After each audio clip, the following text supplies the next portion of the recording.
Um biomédico que gosta de aprender, um empresário que gosta de aprender.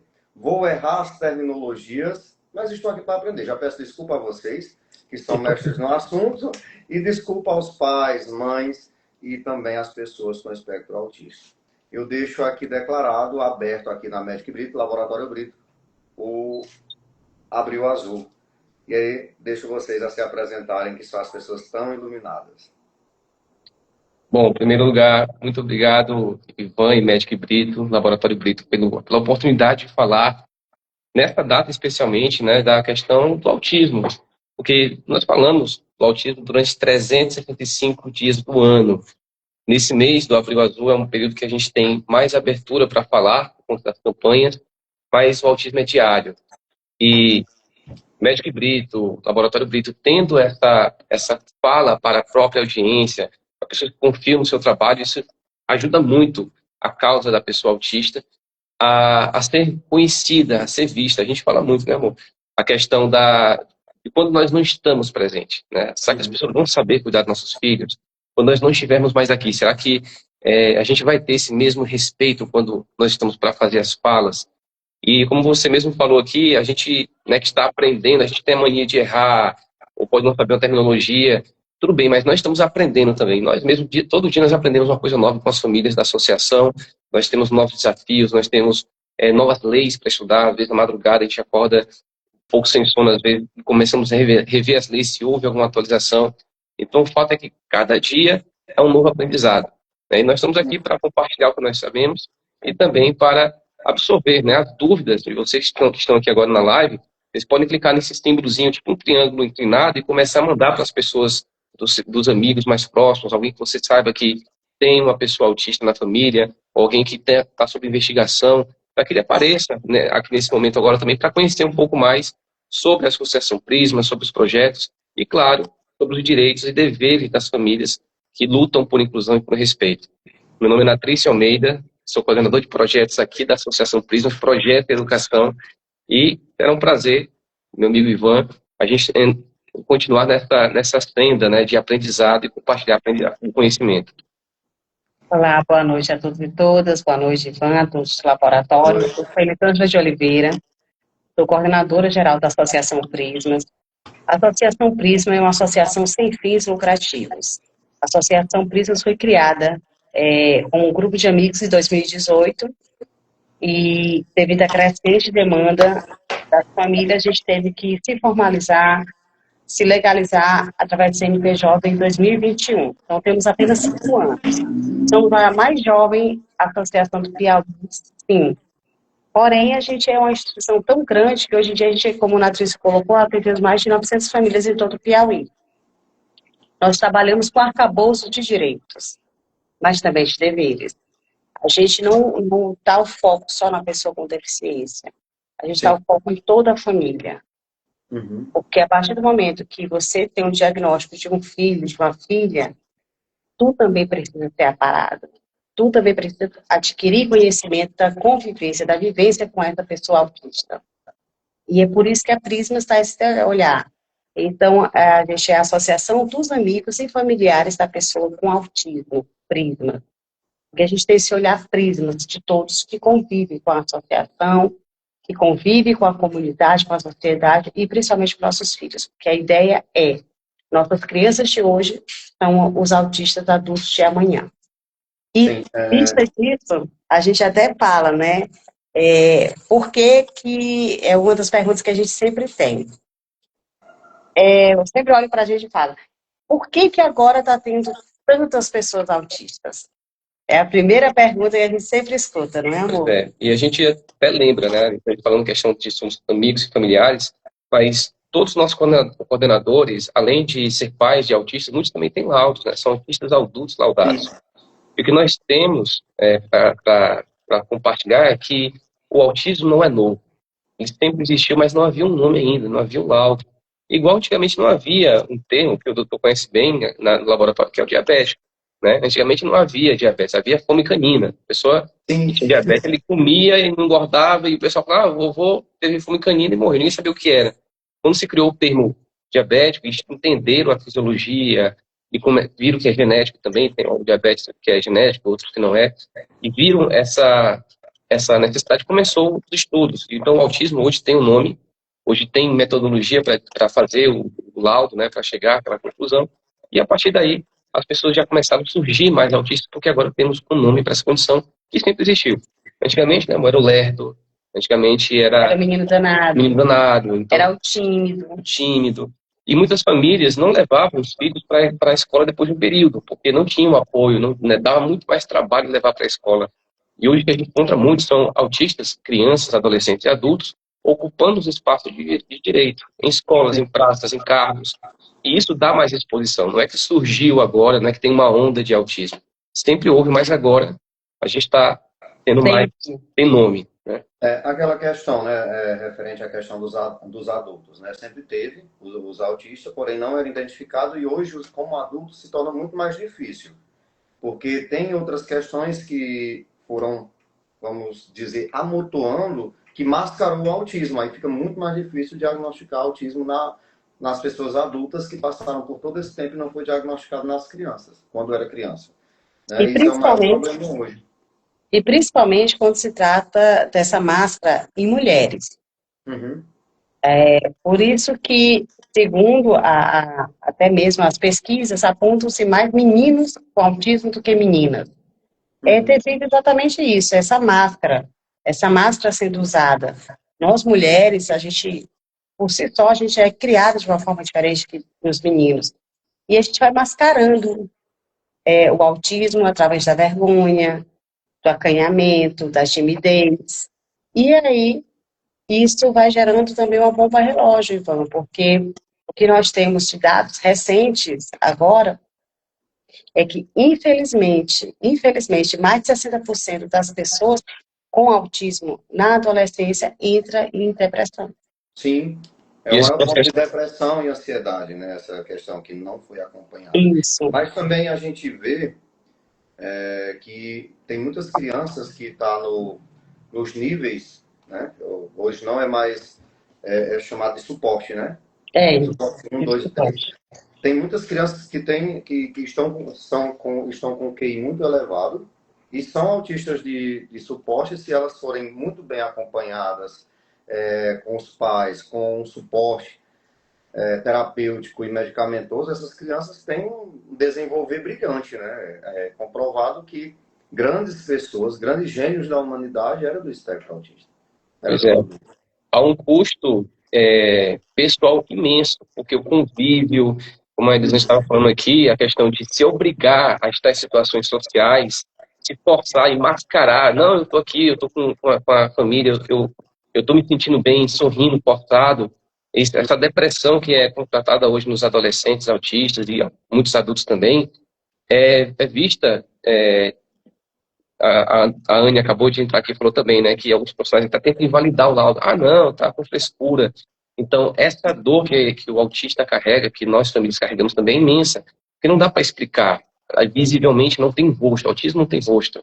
Então, a questão de não conseguir fazer uma tarefa simples naquele dia, por esgotamento social, né, a gente até fala às vezes com uma bateria social que vai muito rápido. Então, às vezes, uma ida ao supermercado. Tem até a Ana Cândida também, que falou uma vez que ela foi uma vez no supermercado e mudaram as prateleiras, ela ficou perdida.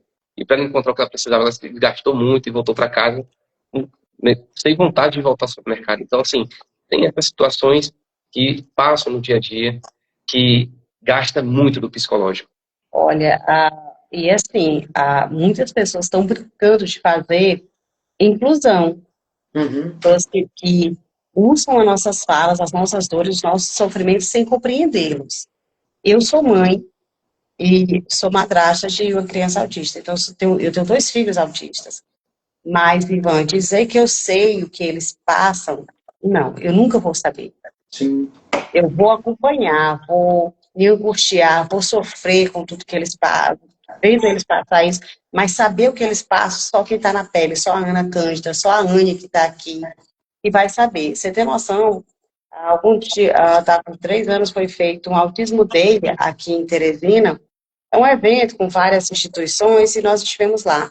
E a organizadora do evento, eu falando com uma senhora, uma jovem senhora autista, e mãe de autista, ela falou, Aí ela falou, você também é autista? Engraçado, eu nunca tinha visto um autista adulto. Aí até a outra autista amiga minha falou, não, Ela, porque ela falou que não sabia que tinha autismo. eu nunca tinha visto, eu nem sabia que tinha autista adulto. E a minha amiga que estava do lado, que é autista, falou, você sabe por que eu não sabia? Porque com 18 anos a gente morre. Infelizmente é isso. Quando se fala muito do autismo na infância, mas na adolescência e no autismo adulto não tem suporte, né? O poder público meio que esquece. Não acham que apenas a terapia vai até a adolescência. Depois da adolescência, as políticas para os adolescentes e adultos, elas somem, né? Não há um acolhimento. Eu estava falando ontem que os adultos que têm que é do espectro autista, eles são tão normais quanto as outras pessoas que se acham normais. Eles gostam de coisa boa, eles gostam de ser atendido bem, eles têm vaidade, igual a todo mundo. E as pessoas mascaram isso e às vezes tem um preconceito que não cabe, principalmente nas empresas, né? Nas clínicas. O pessoal não volta esses serviços para as pessoas que têm. Não precisa ninguém dizer, mas se a pessoa chegar e falar, tem que ter uma atenção até mais especial, porque tem coisas que não cabe a eles. Por exemplo, sons, tem pessoas que não escutam, né? Que vocês vão falar sobre isso. Algumas coisas, então a gente tem que voltar para os adultos também. Principalmente nossas empresas que hoje a maior parte dos clientes e dos pacientes são adultos. Então a gente tem que voltar muito para eles também, que eles precisam e merecem. Olha, a gente, para falar a verdade, a gente recebeu com muita alegria ver que vocês do Laboratório Brito é nossa pequena.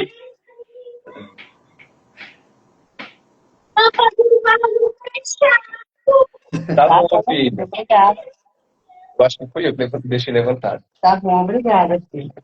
Então, ao vivo, pegando a pressão. Eu sou cognitiva, viu, gente? Tem que ser do jeito. Não pode falar palavrão, não pode ter filme com palavrão.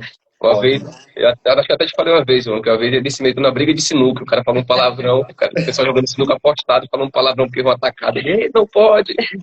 É assim. Olha, e a gente recebeu, Ivan, com muita alegria ver que vocês aí do Laboratório Brito estão com esse olhar de acolhimento e de apoio.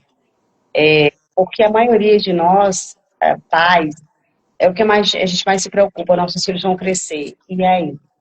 Quando criança, a gente não tem acesso a uma educação, inclusive com respeito e qualidade. A gente não tem, a grande maioria das pessoas PCDs, dos autistas, da família autista, são 82% de famílias vulneráveis, ou seja, depende do SUS, depende da escola pública, que não é de qualidade. A maioria dessas pessoas estão na média 2 anos de espera por uma consulta neuropediátrica. Estou falando para consulta, para ter o laudo.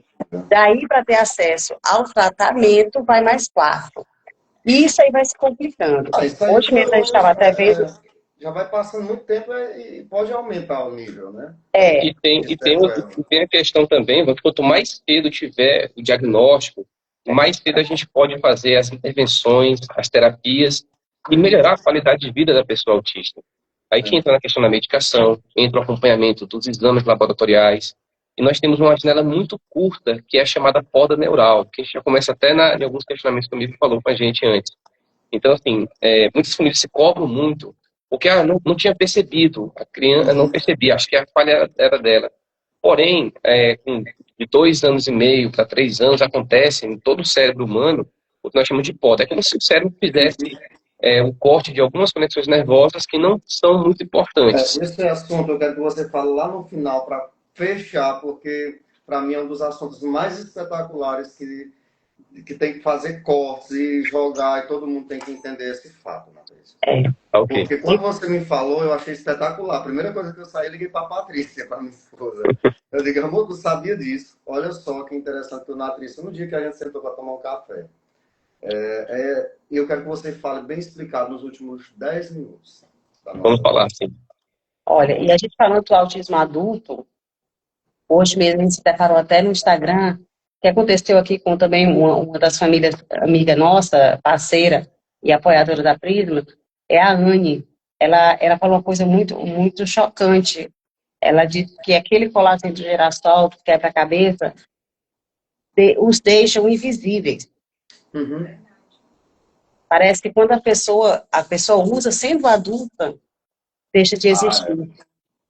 e Ou o seja, preconceito é grande, né? É muito maior. muito, bem maior. É muito. Então, é até sofrido para nós pais ouvirmos de um adulto autista essas falas, mas é preciso. Isso para falar a verdade, nos motiva a lutar bem mais, irmã. Porque nossos filhos estão crescendo. Já, já. Rosângela, Lisângela, é o seguinte, nós podemos ter uma ruim educação, uma ruim saúde, tudo, mas o preconceito mata. Em qualquer sentido, em qualquer coisa, o preconceito mata. E uma criança autista, que elas são altamente sensíveis, eu não tenho nem autoridade para falar nisso, mas dessa forma. Mas eu tenho certeza que eles são. Ver o preconceito na cara de outra pessoa, ali leva para pior do que a pessoa que não é do espectro. Então, é mais forte, mais pesado, e ali leva para sempre aquilo se não tiver terapia, se não tiver um acompanhamento, se não tiver um apoio familiar. Às vezes é muito dentro de casa, é muito complexo também. O que é bom também a sociedade entender, Ivan, que nós temos dois tipos de deficiência, que é a permanente e a transitória. Uhum. O autismo é uma deficiência permanente, né? É genético, nasce com pessoa e vai acompanhar a vida inteira.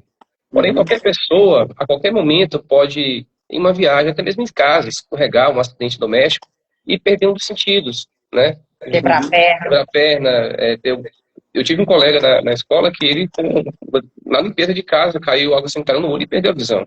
Então, qualquer um pode se tornar cego, um surdo. Teve amigos nossos que, em um evento, o som ficou muito desregulado, estourou o tímpano. Ele perdeu a audição. Isso. E a deficiência pode ser transitória, você pode precisar de uma muleta, de uma cadeira de rodas por um período, ou pode ser permanente, dependendo da gravidade do acidente. Então, a Uhum. luta por inclusão, por respeito, por acessibilidade, tem que ser diária e por todos. Porque Sim. até mesmo o envelhecimento, ele vai nos tornar pessoas que vão precisar, com baixa visão, de uma legenda, ou de alguém para falar um pouco mais alto, um pouco mais pausadamente, né? Então, assim, a gente tem que trabalhar a inclusão com respeito, não só o que é o correto a ser feito, mas também porque nós vamos precisar cedo ou tarde. Sim. E a gente falando a respeito de vários direitos, a gente não pode falar de direitos sem deveres, gente. Nós, sociedade, temos deveres. E um dos Olha, deveres é esse pessoal, eu respeito. vou cortar a Elisângela. A primeira vez que eu sentei com a Elisângela, ela foi falar comigo, nós conversando sobre esse assunto. Nós estávamos jantando e ela começou a falar logo sobre os deveres. Eu achei muito interessante. Ela, nós temos deveres mais do que possíveis para dar exemplos, né? Você até falou na época. Eu achei muito interessante isso, porque muitas das vezes as pessoas, em todos os sentidos, não só nessa causa, nós pensamos que temos mais, deveres do que menos deveres. E todos nós temos mais deveres em todas as causas, né? Então, eu parabenizo vocês por sempre pregar isso. Os Nós deveres. falamos, nós falamos que os direitos são dos nossos filhos. Nós, como pais e cuidadores, nós temos o dever de ajudá-los a conquistar esses direitos. E quando a gente fala de pais ter deveres, nós temos. Nós temos a UECA, que nos obriga mesmo a levar nosso filho para a educação, a saúde, a boa alimentação, isso é um dever nosso, mas Socialização também, a né? socialização, isso é um dever, nós temos leis que nos obrigam como pais, então temos deveres. Nós temos a LPI, também nos obriga como pai, mas também obriga o poder público. E muitas vezes a sociedade assume, como é o caso das instituições, a gente assume essa responsabilidade, mas é do poder público, gente. Nós temos direitos, sim, de exigir para nossos filhos, porque aí onde entra o dever dos pais, é lutar pelos direitos dos filhos. Inclusive, a Associação Prisma foi formada por esse desejo de luta. Foi necessário criar um CNPJ para que haja provocação jurídica formal para que o Estado cumpra as obrigações que já tem na Lei Brasileira de Inclusão, né? A chamada LBI, que é direito à educação, direito à saúde, direito ao lazer, né? E estar nos espaços de forma acessível também. E aí fica uma dica bem bacana, viu, gente? Se vocês precisarem de um exame e for num laboratório Brito e tiver um valor mais alto e você não tiver condição de pagar, mas seu filho precisa, sai de lá direto para o Ministério Público e obrigue o município a pagar esse exame, porque ele tem a obrigação de custear. E o pessoal não sabe que tem exames hoje genéticos maravilhosos, né? Que quando começa a sintomatologia, que é a principal sintomatologia, que é a poda neural, durante a poda neural, que começam a identificar, eles podem ir ao laboratório e solicitar ao Ministério Público para que o município pague. Ali vai dar uma velocidade rápida, porque é de 15 a 30 dias para liberar esse exame, que é um exame genético. Né?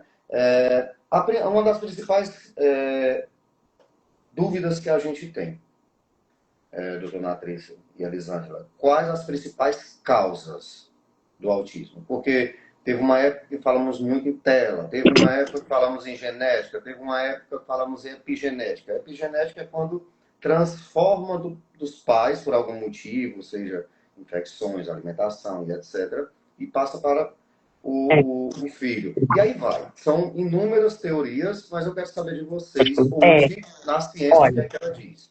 O que é interessante, que hoje à tarde nós estávamos conversando sobre isso, né? Que existe a genética e a hereditariedade. São duas situações, tá vendo, gente? Bem separadas, bem distintas. A genética, vamos passar para a doutora Natrícia, a genética e a hereditariedade. Há grande diferença, tá bom? Olha só, por exemplo, vamos ter, por exemplo, a síndrome de Down, né? Então, uma criança com síndrome de Down, ela já nasce com a alteração no cromossomo 21, e ela não herda dos pais. Normalmente os pais não têm a síndrome. Então aquela questão é uma alteração genética, né? No autismo nós temos também essa situação de mutações novas, que não é o pai, não é a mãe que tem aquela alteração no DNA. Porém, no autismo tem as duas situações. Pode ser genética, é uma alteração nova, ou pode ser hereditária. Os pais têm genes que, quando se juntam, vira a expressão do autismo.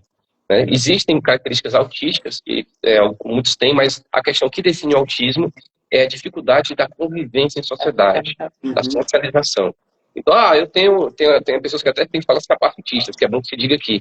Eu também tenho foco em carrinhos, então eu sou autista. Não, você tem uma característica autística, mas esse foco em carrinho, você deixa de trabalhar de convivência porque não tem aquele carro, porque aquilo dificulta, então são coisas diferentes. Então, ter situações que ele lembre alguma especificidade do autismo não lhe torna autismo. Por isso que é preciso uma equipe multidisciplinar, analisando psicólogo, nutricionista, terapeuta, fisioterapeuta, para chegar a apoiar um médico que vai analisar tudo e fechar um diagnóstico. Né? E lembrando... Quanto tempo mais ou menos de análise para fechar esse diagnóstico? Bom, faz de caso a caso, né? Ivan, se a pessoa tiver condições de pagar, né, mesmo assim uma investigação boa, ela demora de 1 ano e meio a 2 anos. Depende, vai depender. Aqui em casa, o Caleb aqui, a gente foram 3 meses de investigação, mas com uma equipe multidisciplinar, vou contar para eu não me perder. TO, neuropsicólogo, neuropedagogo, fonoaudiólogo, fitoterapeuta, psicomotricista, nutricionista, e tem mais um que eu não recordo, a musicoterapia. Então foram 8 durante 3 meses.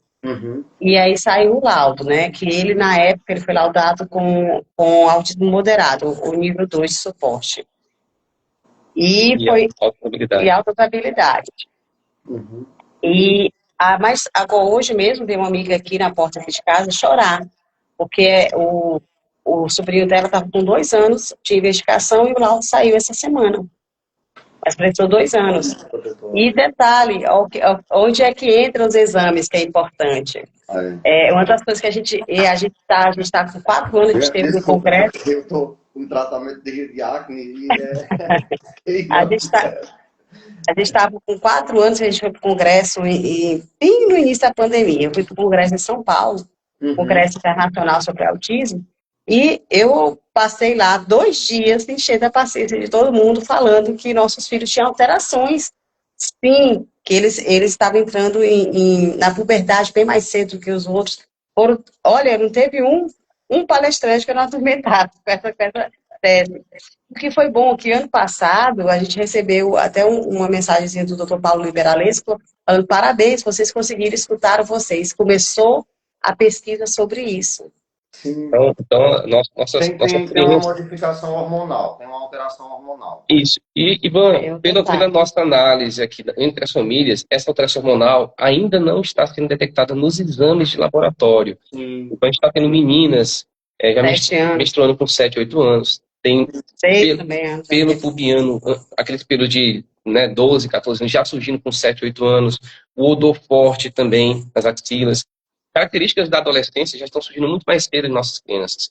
E é um trabalho imenso para a gente poder Não fazer acredito. essa Tem parte alguma entender. pesquisa referente à questão de aceleração do metabolismo, por eles terem, algumas crianças terem um pouco acelerado, ter pensamento acelerado, mitocondrial? Ainda Já, tem, já tem já pesquisas começaram as referentes a isso? pesquisas, né? Não se tem ainda definição se é por conta da medicação, que começa desde cedo, Sim, mas sim. acreditamos que seja mesmo por conta da genética, que já tem essa alteração, né? São vários Porque tudo genes que no você autismo que não acelera, foram. consequentemente, o organismo ele recebe e acelera também as outras funções, né? As outras funcionalidades. Referente às pesquisas, hoje o autismo ele é praticamente genético, Sim, que vem do DNA, seja genético hereditário ou a questão genética. Mas a questão ambiental, ela influencia, questão de tela influencia, tem algum fator desencadeador referente a a isso? questão do ambiente, ele influencia muito no desenvolvimento. Fica mais visível quando a família não tem recurso, quando o Estado não oferece suporte para aquela pessoa autista. Claro que uma criança que tem acesso a equipes multidisciplinares que estão dentro de casa, na escola, tudo mais, ela vai desenvolver muito mais do que uma que passa 2 anos na fila do SUS ou no plano de saúde para ter o atendimento, para ter as terapias. Então, o estímulo. Por isso que na Associação Prisma a gente foca muito na capacitação do pai, da mãe e da rede de apoio, porque muitas vezes não dá para esperar, né? O período de desenvolvimento cognitivo é muito curto. Nossos filhos se vão ficar em criança apenas 8 anos, 9 anos, e a fase da adolescência, a fase adulta, que é a fase mais longa da vida, é quando eles vão precisar dessa base, né, que é feito na primeira infância. Então, o tempo é muito curto, infelizmente, ainda há muita demora para ter acesso à terapia, ao laudo. A Luciana falou aqui que quando você recebe o laudo, o Luciano está com a gente aqui na live, tem que se preparar, e realmente é isso. Quando vem o laudo de uma pessoa autista, de uma criança autista, surge um pai atípico, uma mãe atípica, que está no mundo desconhecido. Então, começam-se pesquisas para entender, né? Desde estar em lives nesse momento aqui do laboratório para entender mais sobre a educação, a saúde e o laboratório também, como na escola, né? Muitos pais têm que adaptar o material escolar porque o professor, às vezes sufocado também, coitado, não tem uma equipe de apoio, ele está ali dando o seu melhor, mas tem muitas crianças e não tem um apoio específico para aquela pessoa autista. E o pai, muitas vezes, é esse apoio, em casa e às vezes até na escola. A gente tem essa questão genética, o ambiente ele favorece no desenvolvimento, né, para melhorar e podendo também piorar o quadro. E aí a gente entra naquela questão, quando os pais começam a sentir, quando eles devem recorrer, porque a maior dificuldade, principalmente, das famílias mais humildes é isso, identificar quando começa a sintomatologia. Quando realmente, qual a idade que mais pode começar, se começa mais próximo à adolescência, outras crianças começam mais cedo. Quando é que os pais podem começar a ter aquela atenção para procurar o serviço de saúde mais próximo e as terapias voltadas para a Ivan, investigação? Ivan, vai variar muito, vai variar demais. É, por exemplo, o Caleb, ele, bebezinho, apesar que é meu primeiro filho, eu não tinha essa experiência, mas geralmente quando eu estava com ele na sala, ligava a TV, ele mesmo amamentando, eu tinha até foto dele, ele tentando colocar a mãozinha no ouvido, devido ao som da TV, e a gente conversando, ele bebê mesmo, de 5 meses, eu tenho foto com ele já tentando tampar o ouvido. Também, quando a gente começava a brincar com ele, a falar ele nunca olhava direto pra gente, ele virava os olhos, olhava para cima, o olhar. Então, tem pequenas coisas. Tem outras crianças que já desde bebezinho, ele não olha direto, enquanto a mãe está amamentando, ele não consegue ter aquele olhar, aquela troca de olhar com a mãe. Ou aquele estímulo quando a mãe fala, ou o pai fala, ele tem aquela atenção de direcionar. E geralmente os bebês têm aquele estímulo da mãozinha. Em muitos casos acontece isso, mas tem outros casos que não, que a criança vai desenvolvendo, desenvolvendo até chegar à poda neural, que é do nada. A criança vai desenvolvendo uma boa, vai fala, até dando as primeiras falas, os primeiros passos, de repente, do nada.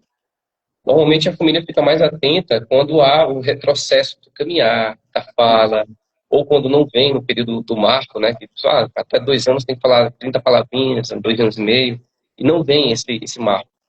No caso da Helena, a própria profissional que acompanhava a pediatra, não, essa criança não tem, não, foi no período da pandemia também, essa criança não está com atraso, né? Vocês têm que estimular mais, mas eu vou passar para o especialista para a gente tirar dúvida. E no especialista, que é a outra visão, ele já disse, olha, tem que estimular, mas vamos pegar uma equipe multidisciplinar para analisar direitinho isso aqui, porque já era para estar falando pelo menos 7 palavras. Então, assim... Doutor, já que já entrou, fala sobre a poda neural para explicar aos pais como é, porque tem crianças que começam do início, mas tem crianças que têm um desenvolver normal e daí tem os anos, né? O Natrício tem essa experiência própria, mas nós tivemos um depoimento impactante, até de uma das coordenadoras da Prismas. Ela disse que ela trabalhava, né? E ela saiu para trabalhar, deu um beijo no filho, brincou com o filho, e normal. Quando ela chegou, ela disse que não encontrou o filho dela, encontrou uma planta. Meu filho estava uma planta. Não reagia. Não reagia, já não falava mais. Do jeito que ele sentou e lá ele ficou. No caso da Helena... A Helena tem quantos anos? A Helena hoje tem 7 aninhos. 7 anos. Isso. Ela nasceu em que ano? Nasceu. Agora tu me pegou, questão da matemática. 2019. Eu conheci a Helena... 2026 menos 7, acho que foi... 2019. Eu conheci a Helena, ela tinha 3 anos. A Helena chegou a falar com você, foi me apresentar, eu estava fazendo um curso, ela chegou lá com o celular.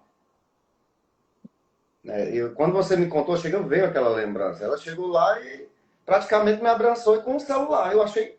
Pois é. Disse, ela é do espectro. De onde que essa menina é de espectro? Pois é, então assim, tem esse impacto. E no caso da Helena, a Helena falava algumas palavrinhas, papai, mamãe, subiu, desceu e parou. Né? Quando vem a poda neural, que a gente vai explicar aqui já já, acontece isso. E muitas famílias, Ivan, elas se sentem culpadas por não ter visto antes, mas muitas vezes não tem como ver. Muitas vezes, a Luciana estava citando aqui, a gente vê pequenos detalhes, às vezes dá para ver, depois de estudar um pouco mais, então era por isso que ele fazia isso. Mas muitas famílias também não têm isso, quando vem repetidamente. Sobre a poda neural, vou explicar de uma forma tentar ser bem simples. Nosso cérebro vai fazendo várias conexões. Todos nós passamos por uma poda neural. Porém, no autismo, essa poda ela não tem controle. Então, é como se o cérebro estivesse podando uma árvore mesmo.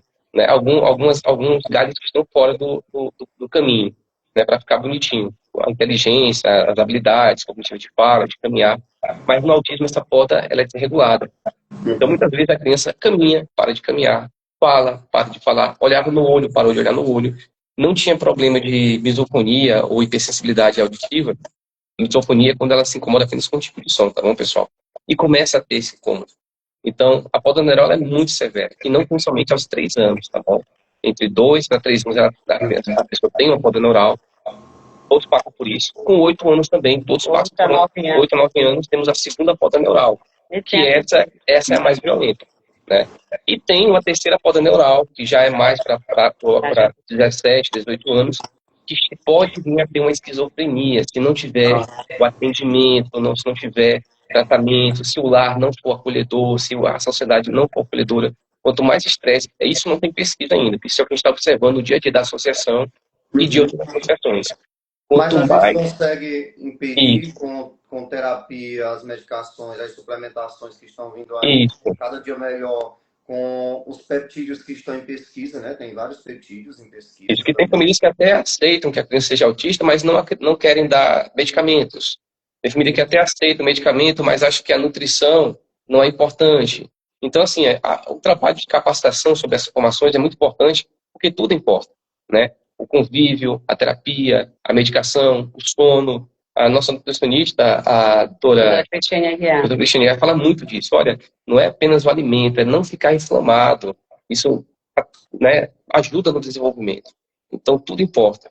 E na poda neural, que é o ponto que a gente sempre fala nas capacitações, nas conversas, é o que tortura muito. Porque, como a gente falou aqui, tem casos de mães que saem para trabalhar, pais que saem para trabalhar quando volta coisa bem rápida, né, Natrícia? Rápida, pode ser um dia, pode ser uma semana. Tu tem vídeos da Helena, né, falando papai, mamãe, e já tem vídeos mais na frente, pouco tempo depois. Isso, a gente às vezes, quando encontra, né, os registros da família, a gente olha, meu Deus, como é que eu não via isso antes? Mas quando eu vou olhar, a Helena tinha um comportamento, mas depois mudou. E é Quando rápido, às você vezes a foi gente... me apresentar, nós ficamos ali no hall do prédio, do GPI Cursos, que eu estava lá fazendo um curso de hematologia, Sim, e ela, normal. Aí eu olhei assim, eu digo, não, essa menina não a tem. gente já E ela estava estava com o celular mexendo, no celular normal.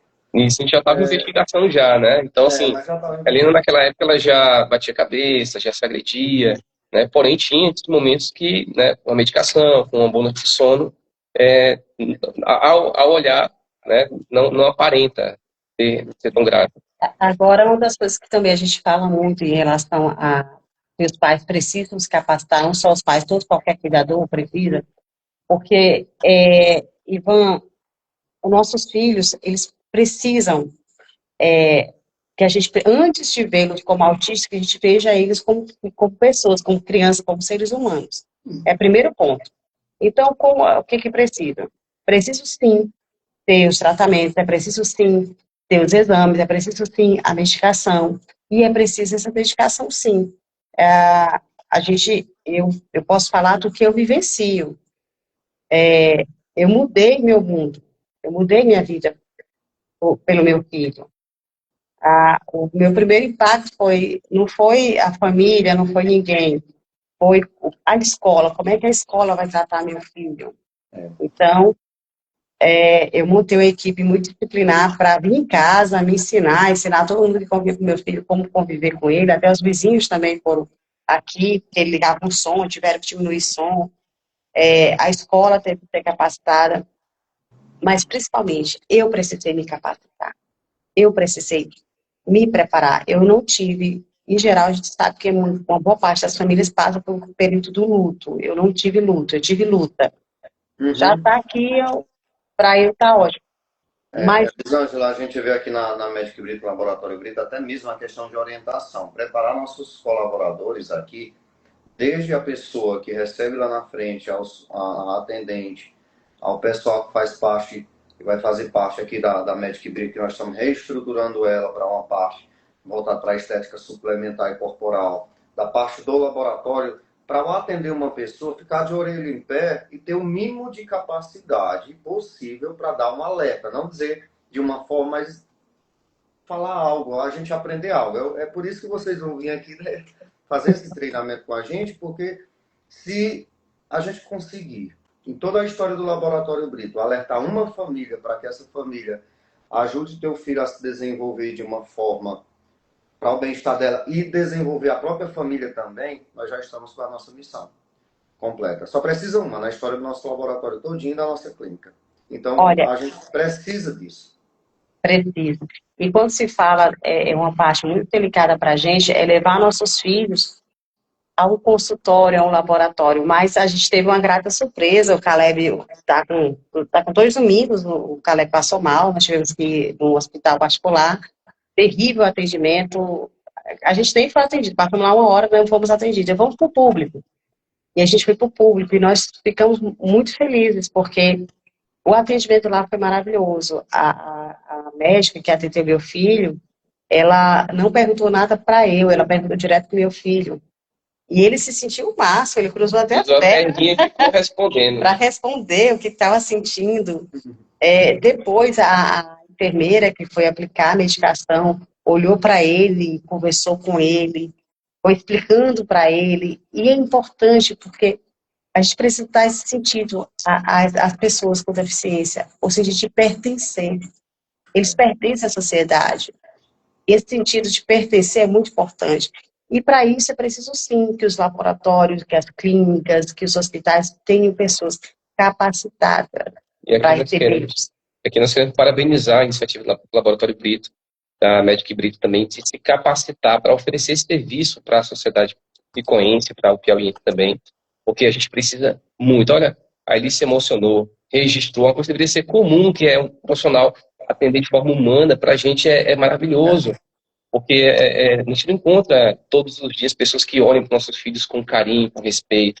Mesmo o profissional do SUS, né, uma médica, sobrecarregada, aparentemente, estava bem cansada, a sala estava até aberta porque a consulta não funcionava, mas atenderam de uma forma muito especial. A enfermeira também, para aplicar uma injeção, Eu nunca vi uma enfermeira tão amorosa como aquela para aplicar a injeção. E ele, né, para medicação é ruim. Caleb, ele é terrível. A medicação é... Mas assim... Mas é o que eu disse no início. Todos gostam do que é bom e de ser bem tratado. Não tem coisa mais gratificante na vida do que ser bem tratado.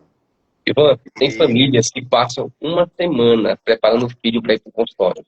Teve a Júlia, né, que é a Terezinha e o Daniel, eles passaram uma semana brincando com a criança para ela olhar dentro de um monóculozinho para fazer o exame de vista. Imagina para tirar um sangue na criança dessa. Então, assim, é um trabalho. Então, quando chega-se alguém com colar ou sem colar que você perceber, isso eu já estou falando para a audiência toda, né? E, tipo, você não sabe o trabalho que deu para aquela criança, para aquela família estar ali. Muitas vezes tem que desmarcar uma reunião em família porque só tinha aquele dia para encaixar. Muitas vezes tem que preparar a criança ou adolescente ou até mesmo adulto por semanas ou meses para falar com alguém que está com jaleco branco. Então, um trabalho imenso tem que ser feito. É importante até nós que estamos aqui na linha de frente do atendimento, perguntar, quando ver, mesmo sem colar ou com colar, perguntar aos pais do que a criança gosta.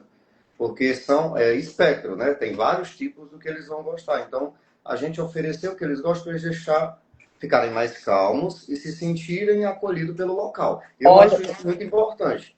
Eu vou confessar uma coisa para ti.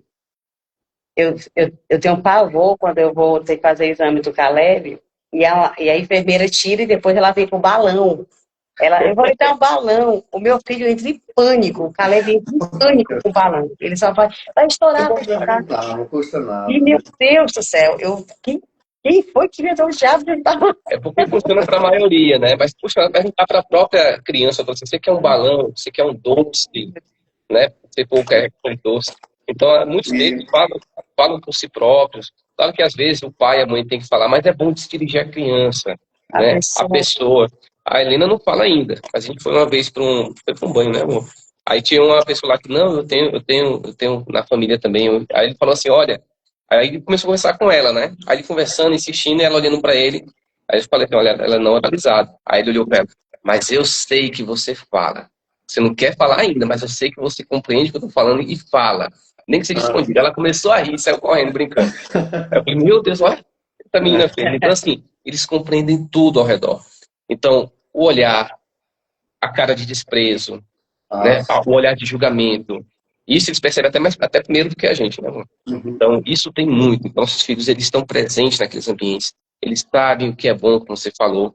E o que é bom tem que ser deles. Então, a gente tem que ter esse trabalho de capacitação, de conversa aberta mesmo. Olha, a gente não sabe como é que a gente age nessa situação. Custa nada perguntar para a pessoa autista ou para a família que está acompanhando como conduzir. Olha, vai ter uma sala que vai ter um ar-condicionado, vai ter uma coisa que eu não sei se ele pode gostar ou não. A luz pode ser muito forte, pode ter um som do ar-condicionado, sabe? É bom trabalhar sempre a previsibilidade. Os pais trabalhar a previsibilidade do espaço. Hoje em dia não mais, mas antes, quando eu viajava muito, eu fazia várias assessorias políticas, cidades do interior, e como eu passava muito tempo fora, às vezes eu levava o cuidador e filho e tudo. Só que todo lugar que eu ia antes, eu tirava foto, eu filmava o ambiente, eu filmava tudo e trazia para a Dona Maria ficar passando para ele ver para onde ele ia. Sim. Para essa previsibilidade acontecer. Para ele dormir fora, então tudo era para trabalhar da previsibilidade. Então a previsibilidade é ótima. Local, né? Ele já ia se adaptando ao local. Se adaptando, então a previsibilidade é muito bom. É uma das orientações que a gente dá para os pais. Procure ver, procure tirar fotos do espaço, mostre, vá fazendo a previsibilidade. E esse respeito, Ivan, não é somente com a criança autista. Todas as crianças têm que ter respeito também. A gente vê, às vezes, pais de crianças típicas que chegam ali, desliga o desenho, tá na hora de banhar, tá na hora de comer. Converse com a criança antes, né? Eu fazia isso, mas eu aprendi. Então, converse com a criança, olha, depois desse desenho, você vai banhar e vai para a escola. Então, imagina você adulto, né, chegar, o seu pai desligar um jornal que você está considerando importante, uma notícia ali, tá na hora da gente ir para tal lugar. Então, é um desrespeito. Então, conversar, avisar, olha, a gente vai para tal sala daqui a tantos minutos, para ele já se preparar. Então, não vou ficar aqui esse tempo todo. Porque senão fica somente um puxar para um lado para o outro. Eu estou indo para cá.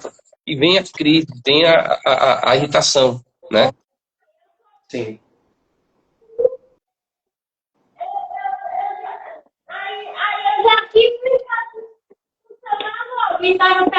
Coloca pra carregar aqui, filho. Coloque aqui. Pra carregar um pouquinho, tá bom?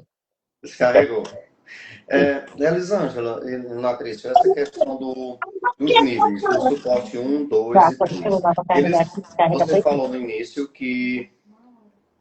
Já está com uma hora. Falta 10 Tá com uma hora. Não, falta 10 minutos, foi 7h30. Mas lembrar o pessoal que a gente vai estar aí, né, Ivan? Tendencial. Só para a gente terminar em 2 assuntos para terminar. Esses graus, eles diminuem porque você falou no início, é uma doença genética, é um problema, mas ele diminui os graus.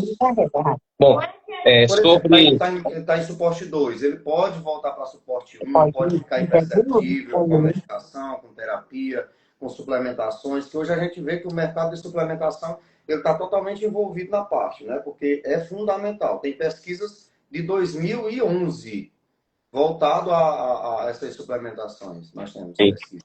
Então, assim, a questão dos níveis de suporte, houve essa divisão para que o profissional da saúde entenda qual o desafio, né? Por assim dizer. Hoje em dia a gente vai mais pela necessidade específica de cada um, porque o nível de suporte 1, que foi definido antes, não quer dizer que não dá trabalho, que não vai ter um empenho maior da equipe, né? Claro que o nível 3 não fala, precisa de suporte para ir no banheiro, para tomar banho, muitos não falam que estão com fome ou com sede, é um desafio maior. Mas com terapias, essa pessoa de nível 3, ela pode começar a se comunicar, que o desafio das famílias é isso. A gente fala de autonomia se faz com apoio, é isso que a gente fala, né? O tema deste ano. É para dar autonomia, para que nossos filhos falem por si, tomem banho sozinhos, se alimentem sozinhos, e cheguem a um hospital e consigam dizer o que estão sentindo, né? Para conseguir uma boa condução da equipe. Então é possível sim, com terapia, com tratamento. Muitos têm seletividades alimentares que precisam de nutrientes que às vezes não encontram aquilo que eles querem, e a suplementação é uma boa ideia, né? Cada caso é um caso para ser estudado numa equipe. Passar pela pediatria. Então, tem casos na prisma de crianças que só comem um tipo de alimento. E muitos deles, alimentos que não têm a nutrição adequada. Uma seletividade absurda, né? Isso. Aí entra a importância da nutricionista de ensinar a família a fazer um biscoito que a criança gosta, mas botando os nutrientes necessários, né? Então, é possível sim, os níveis de suporte que com tratamento... Hoje, nas farmácias de manipulação, a gente consegue gominhas que não tem açúcar, mas tem um aditivo adocicado, que é gostoso, pode ser de chocolate, sem açúcar, pode ser com suplementações. Zinco, NADH, que é bom para o cérebro, né? Que é uma coenzima, um tipo de coenzima. NADH, coenzima Q10, que tem a quantidade correta para essas crianças e adultos, que vai ajudar nas sinapses nervosas, organelas, e aí tem uma melhora absurda pelos artigos científicos. Aí eu vou puxar a sardinha para a sua área, que é o laboratório, nossa área de formação, né? A importância de fazer acompanhamento de exames laboratoriais. Porque nosso filho pode se alimentar bem, mas não está com nutrientes de ferro suficiente, vitamina B12, né? A medicação pode ser que atrapalhe a absorção. A D baixa ajuda, a D baixa ela ajuda a aumentar o grau. A D e a B, né, são as principais. O Caleb, por exemplo, ele tinha uma seletividade alimentar e como a gente fazia periodicamente, a cada 4, 5 meses estava fazendo os exames dele, ele precisou sim fazer o uso de vitamina D. Então, é necessário sim esse acompanhamento. A B9, né, doutor? A B9 que está entrando aí, o seu produto, que a B9, que é a medicação que foi aprovada pela FDA, e vai ajudar no controle do autismo. Eu não sei se ela já chegou no Brasil, já. Acredito que ainda está em estudo ainda. Mas assim, toda vitamina, toda suplementação alimentar, ela tem que ser feita com responsabilidades. Pessoas que estudam, que trabalham, que sabem, né, que a ciência evolui, mas com muito cuidado. E também não pode dar muita vitamina, porque já pode ser feito o contrário. Então, não, a hipervitaminose é uma das piores doenças do mundo, que pode um dos maiores problemas a ser tratados é a hipervitaminose, né? Então você tem que ir ao nutricionista voltado para essa área, ao médico voltado para essa área, para que ele faça suplementações, aí você leva onde deve ser comprado corretamente, e aí eles fazem, se for no caso, por exemplo, eu citei as gominhas, Ali vai ter dosagens corretas e tudo para a pessoa se suplementar de uma forma que ela goste de fazer. Isso. Vai melhorar drasticamente. Então, assim, a gente tem que ter muito cuidado, porque às vezes a família pode querer fazer uma automedicação, uma autossuplementação, Não, não e pode. sempre é importante lembrar, pessoal, procure especialistas na área, procure médico Brito, laboratório Brito, para tirar dúvidas também sobre o conteúdo. Eu achei Se o maravilhoso você falando adulto, que teve gente que vieram, olha, você não precisa, os exames não precisa fazer suplementação. O que é o importante que as pessoas adulto, saibam. se o adulto ele precisa de todos os exames para fazer uma suplementação, uma criança ele precisa ter 1 milhão de vezes mais cuidado e se tiver qualquer coisa e suporte um ou dois ou três, aí é que tem que ter mesmo, porque eles têm restrição alimentar. A Isso, maioria como eles demoram para relatar alguma dor, alguma situação, é outra questão, né? Então, muitas vezes, o efeito de algum tratamento, alguma questão, demora para a família perceber ou para ele relatar, uma né? das principais áreas que pode cuidar, além da neurologia, né, pediátrica, é a parte nutricional e laboratorial, porque eles vão ser um triplo, né, voltado para exames, consulta voltada para as medicações e a nutrição para tentar fazer essa parte de tanto de vitaminas e alimentação. Às vezes não precisa você suplementar com vitaminas, só a alimentação já basta. Referente às medicações hoje, Natrício, tá fácil como é que tá as medicações? O SUS ele cobre, como é que tá voltado também para o canabidiol. Vamos juntar tudo. O canabidiol hoje ele faz muito parte assim do leque, né? Do acompanhamento do tratamento do autismo. Pois a gente tem o canabidiol, que é importante em alguns casos, né? A gente tem o arpegio, o aripiprazol, tem risperidona também. Uhum. Porém, vamos ser bem sinceros, a questão do poder público para apoiar as famílias na medicação, a gente é um desafio. Muitas medicações têm que ser judicializadas também. Por isso que é importante que a família saiba o seu direito para ir atrás. Então, assim, é importante a medicação. E além da medicação, o acompanhamento, né? Se a medicação, por exemplo, a Helena, nossa filha, ela teve que trocar medicação porque começou a alterar só de potássio. Você sabe que é sério. Então, Muito alterações sério.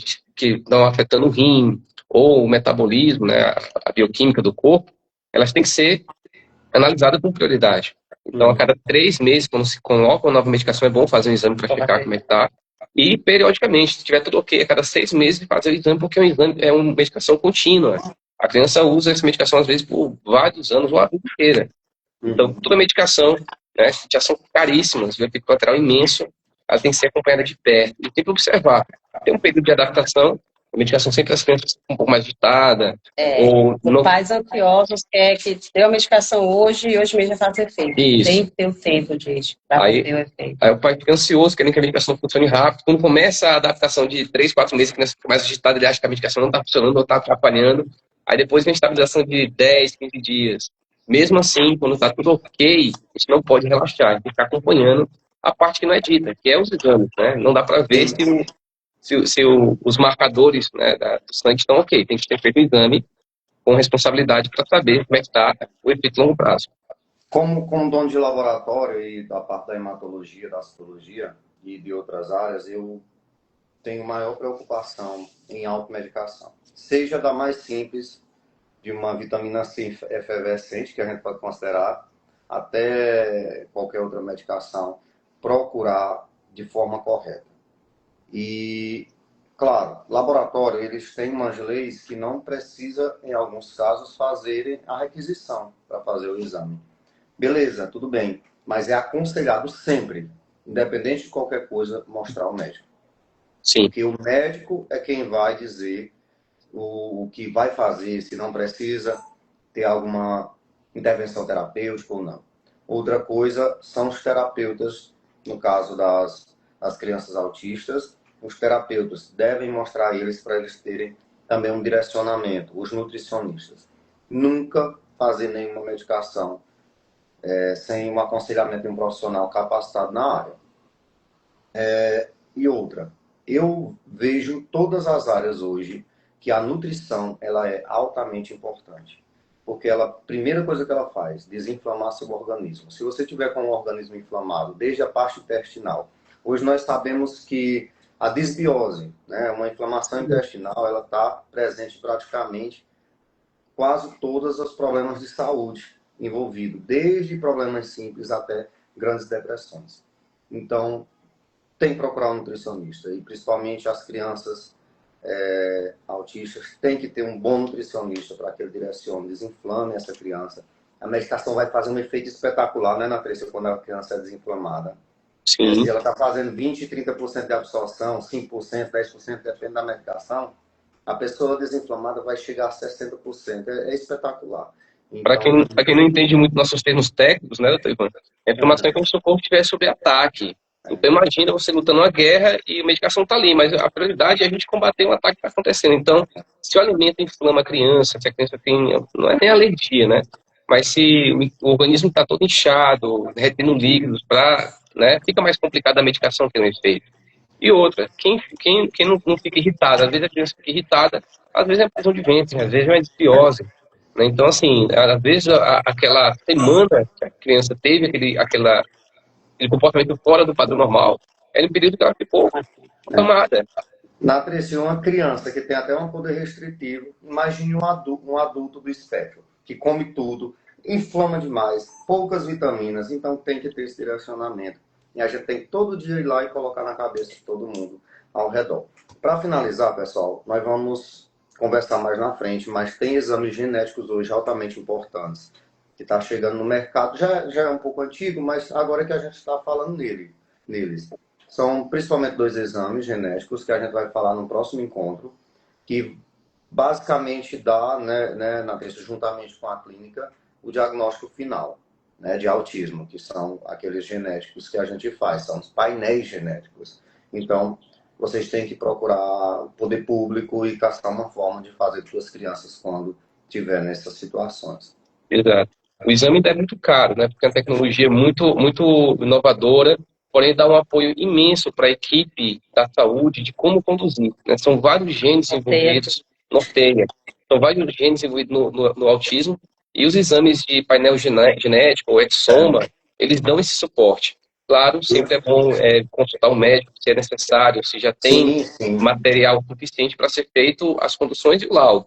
Mas tem casos específicos, por exemplo, o suplemento de folato, né, para a pessoa autista, ele é baseado se há uma alteração genética que o organismo não esteja absorvendo folato.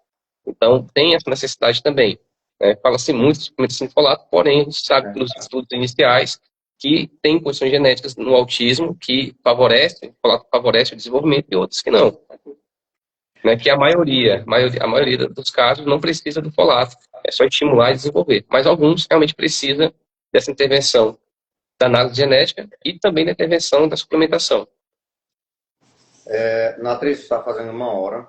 E esses assuntos a gente não pode gastar. Era para ter 20 minutos, né, eu doutor? fui tomar um café com o Natrícia, está com 15, 20 dias no mês, né? 20 dias. Era um café. Eu perdi todos os compromissos do dia.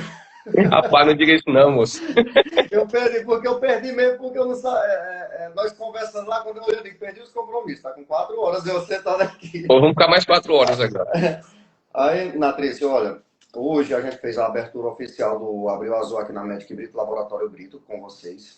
É uma honra gigantesca. Nós estamos passando por uma reestruturação aqui toda. Dia 6, nós estaremos lá na rádio, naquele Café e Saúde com o Brito. Quero agradecer aqui ao pessoal da LR Brindes Personalizados, que me deu presente ontem, o Café e Olha aí, que chique.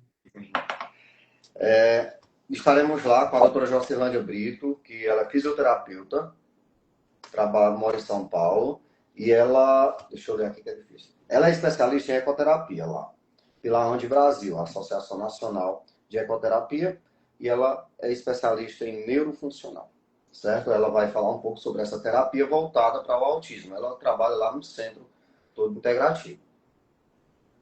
No dia 16 do 4, às 20 horas, Natrícia.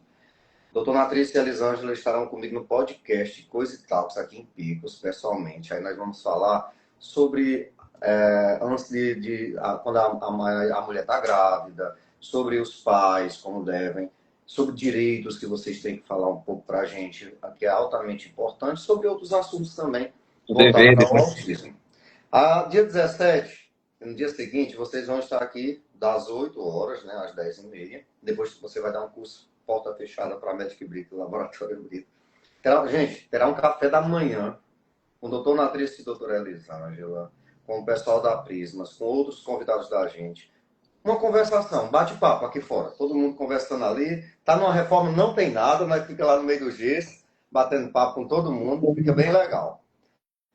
Depois eu acho que a gente vai em alguma rádio, tá bom? Dia 20/4, se possível, vocês entram comigo na rádio, na segunda, só fazendo um balanço até dia 20, o que aconteceu na Prismas.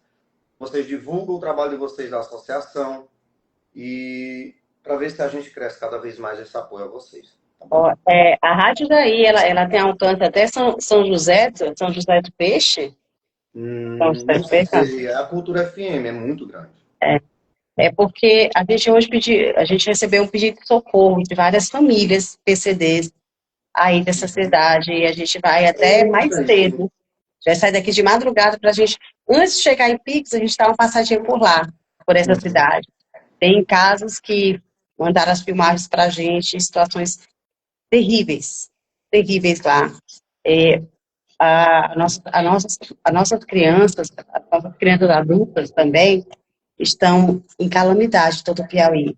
O poder público não está olhando para as pessoas com deficiência.